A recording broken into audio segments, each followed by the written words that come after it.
प्रभु यीशु मसीह के पकड़वाए जाने और उसकी मृत्यु के पूर्व एक बहुत प्रमुख घटना घटित होती है। प्रभु यीशु मसीह की बड़ी लालसा थी कि इससे पहले कि वह क्रूस की मृत्यु का दुख उठाए, वह अपने शिष्यों के साथ कुछ समय बिताना चाहता था। और प्रभु यीशु मसीह ने एक विशिष्ट स्थान तैयार किया। सारे शिष्य वहां पर मौजूद थे और वहां पर एक ब्यारी होती है जिसको प्रभु भोज के नाम से हम आज भी जानते हैं।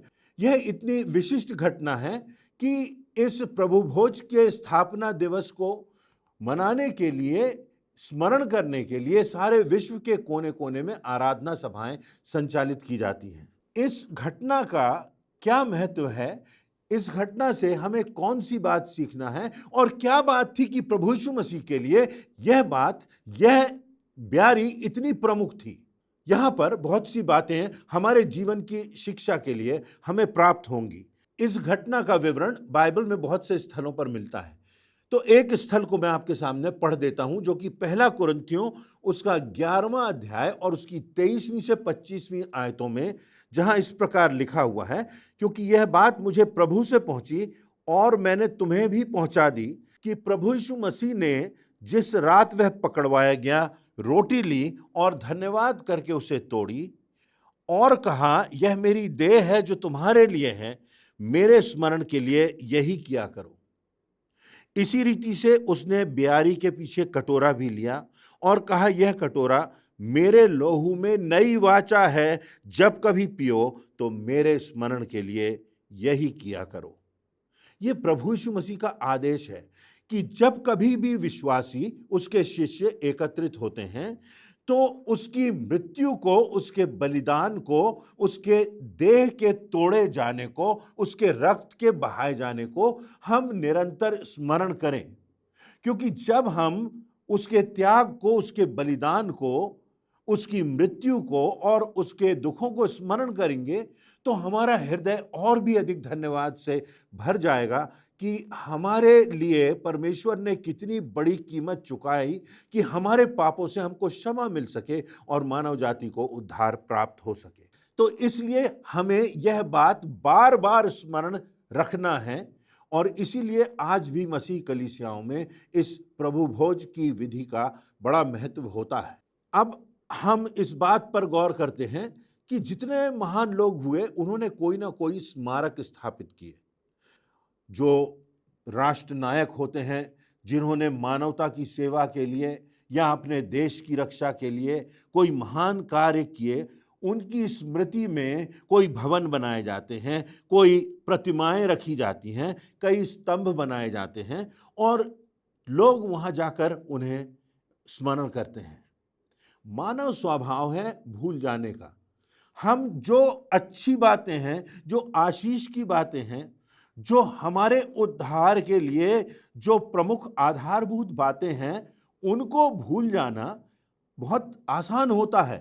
जीवन की आपाधापी में, दुनिया के तनाव में, अपनी जीविकोपार्जन के प्राप्त करने के लिए, अपने नाम के लिए, अपने पद के लिए, अपने व्यापार के लिए आगे बढ़ने में हम इतने खो जाते हैं कि हम इस बात को भूल जाते हैं कि इस संसार में और इस संसार के पश्चात जो बहुमूल्यतम उपहार है, वो इसलिए संभव हुआ, हमारा उद्धार इसलिए संभव हुआ, मानव जाति को पापों से क्षमा इसलिए प्राप्त हुई, अनंत जीवन की आशा हमें इसलिए है क्योंकि प्रभु यीशु मसीह का रक्त बहाया गया, उसकी देह तोड़ी गई, उसने अपने आप को बलिदान कर दिया। जो निष्पाप था वो हमारे लिए पाप बन गया, ताकि जब परमेश्वर हमें देखे और जितनों ने यीशु मसीह को ग्रहण किया, उन पर जब परमेश्वर की नजर जाती है तो प्रभु यीशु मसीह की धार्मिकता उनमें दिखाई देती है, क्योंकि हमारे सब पापों को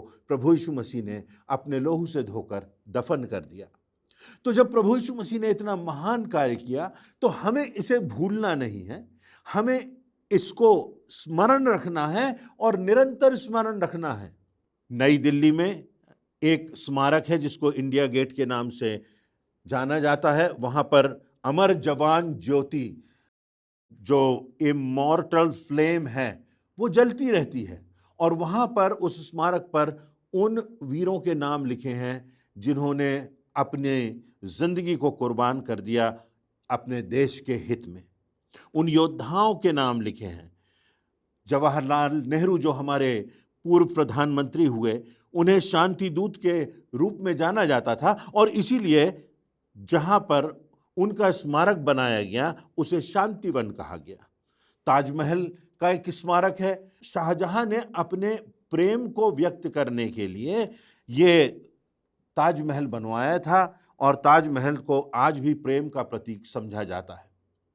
जो ये स्मारक होते हैं, जो ये भवन होते हैं, जो बिल्डिंग्स होती हैं, जो पिलर्स होते हैं, जो स्तंभ होते हैं, समय बीतने के साथ साथ इनकी चमक धुंधली हो जाती है। इनमें धुंधलका छा जाता है, दरारें पड़ जाती हैं और कई बार ये स्मारक खंडहर भी हो जाते हैं, ढेर बनकर बिखर जाते हैं। यदि हम डिक्शनरी में देखें तो स्मारक की जो परिभाषा है वह यह है कि कोई दृश्य वस्तु या स्थान जो किसी की याद में सुरक्षित रखा जाता है, स्मारक कहलाता है। तो प्रभु यीशु मसीह ने अपने बलिदान के स्मारक के रूप में इस प्रभु भोज की स्थापना की थी। इस समय वह एकत्रित था अपने शिष्यों के साथ और उसका स्मारक क्या? एक रोटी जो प्रभु यीशु मसीह की देह के तोड़े जाने के प्रतीक। जब हम उस रोटी में से खाते हैं तो स्मरण करते हैं कि प्रभु यीशु मसीह ने कितनी पीड़ा सही हमारे लिए, उसकी देह तोड़ी गई ताकि हमारा संबंध परमेश्वर से जोड़ा जा सके। जब हम उस प्याले में से पीते हैं तो हम प्रभु यीशु मसीह के रुधिर को स्मरण करते हैं कि उसका रुधिर बहाया गया है। हमारा उद्धार जो है वो बहुत बहुमूल्य है, बहुत कीमती है। इसके लिए प्रभु यीशु मसीह ने अपना रुधिर बहाया है और हमें उस बलिदान को स्मरण दिलाने के लिए कोई लंबी यात्रा नहीं करना पड़ती, कोई दूसरे देश नहीं जाना पड़ता, किसी विशिष्ट स्थान पर नहीं जाना पड़ता, कोई पीड़ाओं से होकर के नहीं गुजरना पड़ता, परंतु ये रोटी जो हर गांव में, हर कस्बे में, हर शहर में, हर स्थान पर, घर घर में, झोपड़ियों में उपलब्ध है। ये रोटी और ये दाखरस या किसी प्रकार का विशिष्ट रस, यदि हम इसको प्राप्त करना चाहें तो आसानी से ये प्राप्त हो सकता है और इसलिए ये एक ऐसा स्मारक है जो हर स्थान पर उपलब्ध है। आपको अब कीमत नहीं चुकाना पड़ेगी, आपको कोई लंबी यात्राएं नहीं करना पड़ेंगी, आपको कोई यातनाएं नहीं झेलना पड़ेंगी। ये रोटी और ये दाखरस प्रभु यीशु मसीह के बलिदान का स्मारक है जो आज घर घर में भी उपलब्ध है। स्मारक की जब हम बात करते हैं तो बाइबल में बहुत से उदाहरण हैं। स्मारक बनाए गए हैं ताकि लोग उन स्मारकों को, कोई दृश्य वस्तु है उसको देख करके परमेश्वर की विशिष्ट घटनाओं को स्मरण कर सकें। अब बहुत से स्मारकों का वर्णन है, परंतु उदाहरण के लिए हम एक दो स्मारकों की यदि बात करें तो हम पाते हैं जल प्रलय के बाद परमेश्वर यहोवा ने नूह से वाचा बांधी कि अब परमेश्वर यहोवा पृथ्वी को जल प्रलय से कभी नाश नहीं करेगा। और जब परमेश्वर ने नूह से यह वाचा बांधी तो एक सप्तरंगी मेघ धनुष दिखाया गया और जब कभी वो मेघ धनुष दिखाई देता है जो सप्तरंगी होता है तो हम परमेश्वर की उस वाचा को, उस प्रतिज्ञा को स्मरण करते हैं। वह सप्तरंगी धनुष जब हमको दिखाई देता है तो हमको स्मरण दिलाता है कि परमेश्वर अब कभी इस सृष्टि को, इस पृथ्वी को जल से नाश नहीं करेगा। ये वाचा परमेश्वर ने नूह के साथ बांधी थी। उसी प्रकार एक और स्थान हम देखें, यहोशू की पुस्तक उसके 4 अध्याय में, यहोशू की अगुवाई में इस्राएली लोग चले जा रहे थे प्रतिज्ञा किए हुए देश की ओर और एक बहुत बड़ा वाचा का संदूक था और इस्राएल के 12 गोत्रों के लोग, उनके अगुए, एक एक अगुआ आकर के, वो 12 लोग आकर के उस वाचा के संदूक को लेकर के अपने कांधों पर चले जाते थे और सामने यरदन नदी आई और जब वो यरदन नदी में से गुजरने लगे तो यरदन नदी 2 भागों में बट गई। हमने यह भी देखा है कि किस प्रकार से इस्राएली जब स्वतंत्र हुए और उनके पीछे फिरौन की सेना थी, सामने लाल समुद्र था, तो किस प्रकार परमेश्वर ने महान आश्चर्य कर्म किया। लाल समुद्र को जैसे बांटा था, यरदन नदी को बांट दिया। और तब यहोशू ने कहा कि एक एक पत्थर उस नदी के किनारे से उठा ले, हर एक गोत्र का एक व्यक्ति एक एक पत्थर उठा ले, और जब वो यरदन को पार करके गिलगाल में आए तो उन 12 पत्थरों को वहां पर गाड़ दिया गया। और तब यहोशू उसके चौथे अध्याय की 21वीं से 24वीं आयतों में इस बात का वर्णन बताता है, इस स्मारक का वर्णन बताता है। उसने अर्थात यहोशू ने इस्राएलियों से कहा कि आगे को जब तुम्हारे लड़के वाले अपने पिता से पूछें कि इन पत्थरों का क्या मतलब है, तो उन्हें स्मरण दिलाना कि जैसे तुम्हारे परमेश्वर ने लाल समुद्र को पार हो जाने तक हमारे सामने से हटाकर सुखा रखा था, वैसे ही उसने यरदन का भी जल तुम्हारे पार हो जाने तक तुम्हारे सामने से हटाकर सुखा रखा है, इसलिए कि पृथ्वी के सब देशों के लोग जान लें कि यहोवा का हाथ बलवंत है और तुम सर्वदा अपने परमेश्वर का भय मानते रहो। ये जो गिलगाल के पत्थर हैं, ये पत्थर स्मारक होंगे कि तुम आने वाली पीढ़ियों को बताओ कि यहोवा ने कैसे महान कार्य, आश्चर्य कर्म तुम्हारे बाप दादाओं और तुम्हारे पुरखाओं के लिए किए हैं, कैसे परमेश्वर ने उनको बचाया है, उनकी रक्षा की है, कैसे लाल समुद्र को और यरदन नदी को 2 भागों में बांटा। परमेश्वर के आश्चर्य कर्मों को स्मरण दिलाने के लिए ये 12 पत्थर हैं जो स्मारक हैं परमेश्वर के आश्चर्य कर्मों की। अब हम नए नियम में आ जाते हैं और इस प्रभु भोज के स्मारक की बात करते हैं जो प्रभु यीशु मसीह ने ठहराया था। और हम जानते हैं उसने अपना रक्त बहाया, उसकी देह तोड़ी गई, उसने शारीरिक, मानसिक और आत्मिक प्रताड़ना सही, यहाँ तक कि मृत्यु को सह लिया और हम सबों के लिए उद्धार का मार्ग खोला, मृत्यु पर विजय प्राप्त की और वह पुनर्जीवित हुआ, उसका पुनरुत्थान हुआ। इन सब बातों को स्मरण करने के लिए, प्रभु यीशु मसीह के महानतम बलिदान को स्मरण करने के लिए लिखा हुआ है कि जब कलीसिया की स्थापना हुई तो प्रेरितों के काम नामक पुस्तक उसका 2 अध्याय और 42वीं आयत में लिखा है कि उस कलीसिया की आराधना में क्या क्या होता था। और लिखा है कि जो लोग थे वो प्रेरितों से अर्थात यीशु मसीह के चेलों से शिक्षा पाने में, संगति रखने में और रोटी तोड़ने में और प्रार्थना करने में लौलीन रहे। तो जब कलीसिया की स्थापना हुई तो उस आराधना में क्या होता था? उस आराधना में परमेश्वर की शिक्षा दी जाती थी। उस आराधना का उद्देश्य था कि चेलों की, प्रभु यीशु मसीह के अनुयायियों की संगति हो सके। उसका उद्देश्य था कि वे रोटी तोड़ सकें। रोटी तोड़ने का अर्थ प्रभु भोज की ब्यारी में सम्मिलित हो सके, प्रभु यीशु मसीह के महानतम बलिदान को, उसके आदेश को स्मरण रख सकें और धन्यवाद से भर सकें कि हमारे उद्धार के लिए कितनी बड़ी कीमत चुकाई गई, और प्रार्थना में लौलीन रहे, निरंतरता बनी रही। प्रेरितों के काम 20वें अध्याय की 7वीं आयत में लिखा है, सप्ताह के पहले दिन जब हम रोटी तोड़ने के लिए एकत्रित हुए, सप्ताह के पहले दिन अर्थात आराधना के दिन, अर्थात जिस दिन प्रभु यीशु मसीह का पुनरुत्थान हुआ, उस दिन जब हम रोटी तोड़ने के लिए एकत्रित हुए, आराधना का केंद्रीय भाग था कि वो प्रभु यीशु मसीह के बलिदान को हर सप्ताह, हर आराधना में स्मरण करते थे। जो इतिहासकार हुए उनमें जस्टिन मार्टर ने लिखा है, उन दिनों की कलीसिया का वर्णन करते हुए, तब हर एक शहर, गांव में मसीही लोग एक स्थान पर जमा होते थे। ऐसा हर सप्ताह के प्रथम दिन किया जाता था। इसमें शास्त्र का पठन होता था, प्रार्थना की जाती थी, रोटी तोड़ी जाती थी और दाखरस भी प्रभु यीशु मसीह की याद में लिया जाता था। अब ये सारी बातें इतिहासकार भी लिख रहे हैं, ना सिर्फ नए नियम में हम पाते हैं, बाइबल में हम पाते हैं, पर इतिहासकार भी लिख रहे हैं कि इस प्रकार की घटना होती है।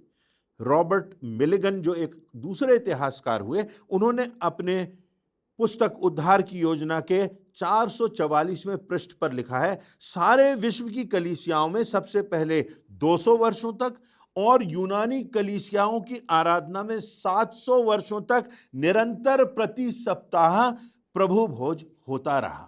प्रभु यीशु मसीह का स्मारक, कहीं यात्रा करने की जरूरत नहीं, किसी विशिष्ट स्थान पर जाने की जरूरत नहीं, उद्धार मुफ्त है, हर किसी पर परमेश्वर का अनुग्रह हुआ है। जो कोई प्रभु यीशु मसीह पर विश्वास करे वो उद्धार पाए और इस स्मारक को, प्रभु यीशु मसीह के बलिदान को स्मरण करे। हाँ, किसी भी स्थान पर, हर एक स्थान पर, चाहे गांव हो, चाहे कस्बा हो, चाहे शहर हो, चाहे महानगर हो, ये प्रभु यीशु मसीह का स्मारक उपलब्ध है। अब इनमें से 3 बातें हैं जो आज भी हमें स्मरण रखना है। हमने देख लिया कि प्रभु भोज की कितनी विशिष्टता है, कितनी महत्ता है, कैसे इसकी स्थापना हुई, क्यों इसकी स्थापना हुई, और कितनी सम्मान के साथ प्रारंभिक कलीसिया में निरंतरता से लौलीन होकर प्रभु यीशु मसीह के अनुयायी इसमें शामिल होते थे और अनेकों कलीसियाओं में आज भी शामिल होते हैं। तो इस बात से हमें कौन सी 3 प्रमुख बातें याद रखना है? पहली बात यह है कि मनुष्य जो है वो परमेश्वर की सर्वोत्कृष्ट कृति है। मनुष्य परमेश्वर की सर्वोत्कृष्ट कृति है, सृष्टिकर्ता की सर्वोत्कृष्ट कृति है, और इसलिए वो, उसका कोई मूल्य नहीं, वो बहुमूल्य है, अनमोल है परमेश्वर की दृष्टि में। और इसलिए परमेश्वर की दृष्टि में कोई भी व्यक्ति ऐसा नहीं है जो बहुमूल्य ना हो, जिसकी प्रमुखता ना हो, जिसके लिए प्रभु यीशु मसीह ने रक्त ना बहाया हो। प्रभु यीशु मसीह ने यह बलिदान संसार के हर एक व्यक्ति को दिया है और संसार का हर एक व्यक्ति परमेश्वर की दृष्टि में बहुमूल्य है, क्योंकि हर एक व्यक्ति परमेश्वर की सर्वोत्कृष्ट कृति है। यशायाह नबी की पुस्तक उसके 49वें अध्याय की 15वीं और 16वीं आयतों में लिखा है, क्या यह हो सकता है कि कोई माता अपने दूध पीने वाले बच्चे को भूल जाए और अपने जन्माए हुए लड़के पर दया ना करे? वह तो भूल सकती है, परंतु मैं तुझे नहीं भूल सकता।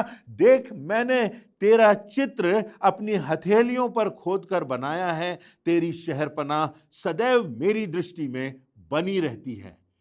देख, मैंने तेरा दृश्य अपनी हथेलियों पर बनाया है। यदि हथेलियों पर कोई खोद कर दृश्य बनाएगा तो उसमें से खून निकलेगा, रक्त निकलेगा, और ये रक्त जो प्रभु यीशु मसीह ने बहाया है परमेश्वर की सर्वोत्कृष्ट कृति को बचाने के लिए, उसका उद्धार करने के लिए, वो बहुमूल्य है, वो अनमोल है, और इसलिए हर एक व्यक्ति परमेश्वर की दृष्टि में बहुमूल्य है, अनमोल है। और जब कोई व्यक्ति प्रभु यीशु मसीह को ग्रहण करता है, परमेश्वर उसे अपनी संतान होने का अधिकार देता है। परमेश्वर उसे उसके पापों को क्षमा करता है और परमेश्वर उसको नया जीवन देता है, उसको मृत्यु के बाद अनंत जीवन देता है। हमारा परमेश्वर के साथ एक खून का रिश्ता है, और ये खून वह खून है जो प्रभु यीशु मसीह ने हमारे लिए बहाया। प्रभु यीशु मसीह ने हमसे इतना प्रेम किया कि उसकी देह तोड़ी गई, उसका रक्त बहाया गया। और इसीलिए लिखा है कि तुम अपने नहीं हो, तुम मोल लेकर लिए गए हो। परमेश्वर ने तुम्हें अपना बनाया है, तुम्हारे लिए एक बड़ी कीमत परमेश्वर ने चुकाई है प्रभु यीशु मसीह के बलिदान के द्वारा। और इसलिए हमारी जिंदगी में क्या प्रमुख होना चाहिए? हमारे मालिक की इच्छा, जिसने हमें बचाया, जिसने हमें जीवन दिया, जिसने हमारा उद्धार किया, जिसने हमको बचाने के लिए, अनंत जीवन के लिए, नया जीवन देने के लिए, पापों की क्षमा के लिए, जो इस हद तक चला जाता है कि अपने एकमात्र पुत्र प्रभु यीशु मसीह को इस संसार में भेज देता है कि मेरे और आपके लिए वो अपने आप को बलिदान कर दे। दूसरी बात, एक चेतावनी की बात है जो हमें स्मरण रखना है। वह यह है कि पाप की समस्या के प्रति परमेश्वर गंभीर है। परमेश्वर तो पवित्र पवित्र पवित्र और महापवित्र है, और इसलिए यह संभव नहीं कि पाप का उस महापवित्र परमेश्वर के साथ मेल हो सके। हम सोचते नहीं कभी कभी कि पाप कितना गंभीर है। पाप हमारी आदत बन जाता है। छोटी छोटी बातों में हम समझौता करते हैं, झूठ बोलते हैं, हमारी मानसिकता दूषित हो जाती है, गलत विचार आते हैं, गलत कार्य करते हैं और हमको लगता है जैसे हमने कुछ किया ही नहीं, समझौते कर लेते हैं। परंतु पाप गंभीर बात है, परमेश्वर की आज्ञाओं का उल्लंघन है, परमेश्वर को नकार देना है। और संसार में ऐसा कोई व्यक्ति नहीं जिसने पाप ना किया हो। मैं और आप सब ने परमेश्वर की व्यवस्था को तोड़ा है और इसलिए हम सब उस पाप के दंश से, उस पाप के विष से हम विषैले हो गए। परंतु परमेश्वर ने पाप को, जो गंभीर समस्या है मानव जाति की, उससे बचाने के लिए एक रास्ता भी निकाला। रोमियो की पुस्तक उसका 3 अध्याय उसकी 10वीं आयत के आगे लिखा हुआ है, कोई धर्मी नहीं, एक भी नहीं, कोई समझदार नहीं, कोई परमेश्वर का खोजने वाला नहीं, सब भटक गए हैं, उन्होंने कुशल का मार्ग ना जाना, उनकी आंखों के सामने परमेश्वर का भय नहीं है। परंतु तब एक और बात आती है, बात यही समाप्त नहीं हो जाती। रोमियो 5:6-9, क्योंकि जब हम निर्बल ही थे तो मसीह ठीक समय पर भक्तिहीनों के लिए मरा, अधर्मियों के लिए मरा, पापियों के लिए मरा। हम सब ने पाप किया है, हम सब भक्तिहीन हैं, हम सब उस श्रेणी में आते हैं जिन्होंने परमेश्वर की व्यवस्था को तोड़ा है। परंतु लिखा है, परंतु परमेश्वर हम पर अपने प्रेम की भलाई इस रीति से प्रकट करता है कि जब हम पापी ही थे तभी मसीह हमारे लिए मरा, सो जबकि अब हम उसके लोहू के द्वारा धर्मी ठहरे। मनुष्य स्वयं उद्धार अर्जित नहीं कर सकता, अपने धन से, अपने पद से, अपनी शक्ति से, अपनी युक्ति से, अपनी बुद्धिमत्ता से, अपनी डिग्रियों से, अपने पद से मनुष्य उद्धार प्राप्त नहीं कर सकता। परमेश्वर के अनुग्रह से, प्रभु यीशु मसीह के बलिदान पर विश्वास करने से, उसके मुक्तिदाता, उद्धारकर्ता और मृत्यु पर विजय होने की बात पर विश्वास करने से, उसको अपने हृदय में ग्रहण करने से और पश्चाताप करने से, नए जीवन की सी चाल चलने पर हम परमेश्वर की दृष्टि में धर्मी ठहरते हैं। पाप की समस्या गंभीर है क्योंकि ये हमको परमेश्वर से अलग करती है, तोड़ती है, विभाजित करती है और हम अनंत दंड के, विनाश के मार्ग पर चलने लगते हैं इस पाप की दशा में पड़े रहने के लिए। परंतु परमेश्वर जानता था कि पाप की दशा जो है वो गंभीर है, घातक है, और उसने हमसे इतना प्रेम किया कि हमें बचाने के लिए उसने उद्धारकर्ता को इस संसार में भेज दिया। जब हम निर्बल ही थे, जब आज हम अपने आप को निर्बल समझते हैं, जब आज हम अपने आप को पापों में डूबा समझते हैं, जब आज हमको कोई रास्ता नहीं दिखाई देता, जब आज हम निराश हैं, जब आज हमको लगता हमारे अपनों ने हमको ठुकरा दिया है, आज हमको लगता है कि हम किसी बुरी आदत से, किसी लत में पड़ गए हैं, किसी एडिक्शन के शिकार हो गए हैं, अब हम क्या करें? तो परमेश्वर की सामर्थ हमारे लिए है, क्योंकि प्रभु यीशु मसीह भक्तिहीनों के लिए, हम जैसे लोगों के लिए, पापियों के लिए मारा गया, कीमत चुकाई ताकि हमारे पाप धोए जा सके।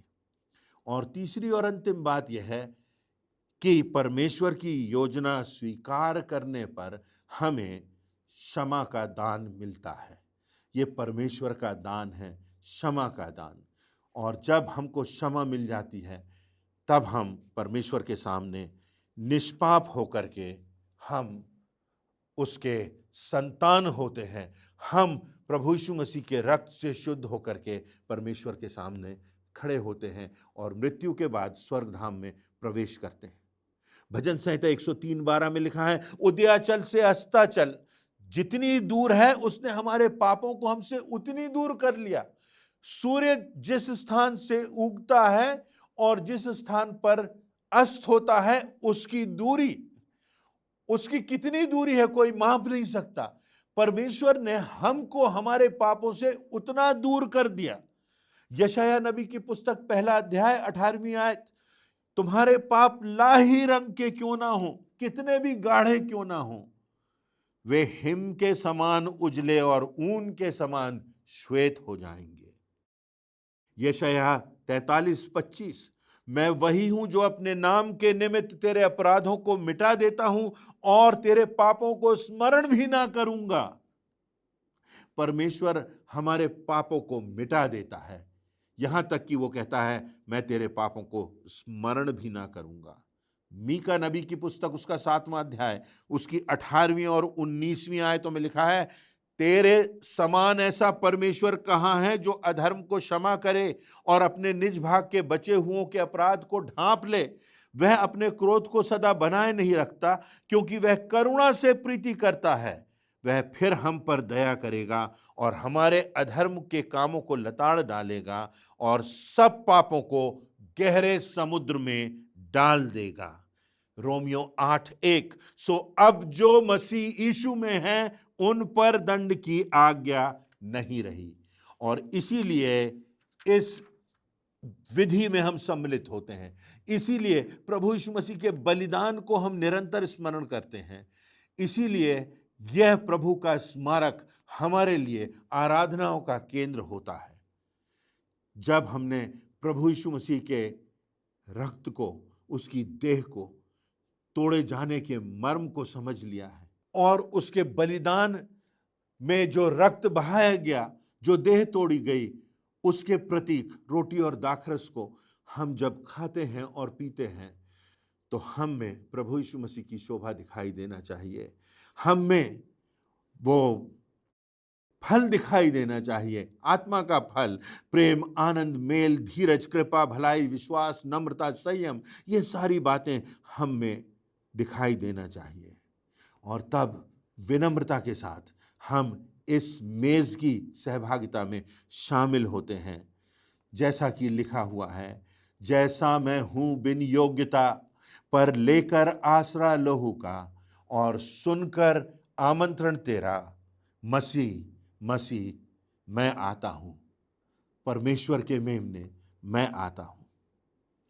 प्रभु यीशु मसीह का स्मारक जीवन का स्मारक, आशा का स्मारक, नए जीवन का स्मारक, पापों की क्षमा का स्मारक, हमारे उद्धार का स्मारक, हमारे अनंत जीवन का स्मारक, हमारे वर्तमान का स्मारक, हमारी अतीत की दशाओं का स्मारक, हमारे भविष्य की उज्जवल आशा का स्मारक, प्रभु यीशु मसीह का यह बलिदान, यह मानव जाति के उद्धार का केंद्र। आइए हम इसमें बड़ी विनम्रता के साथ, बड़ी शालीनता के साथ, धन्यवादित हृदय से सहभागी हों। परमेश्वर इन वचनों से आपको आशीष दे।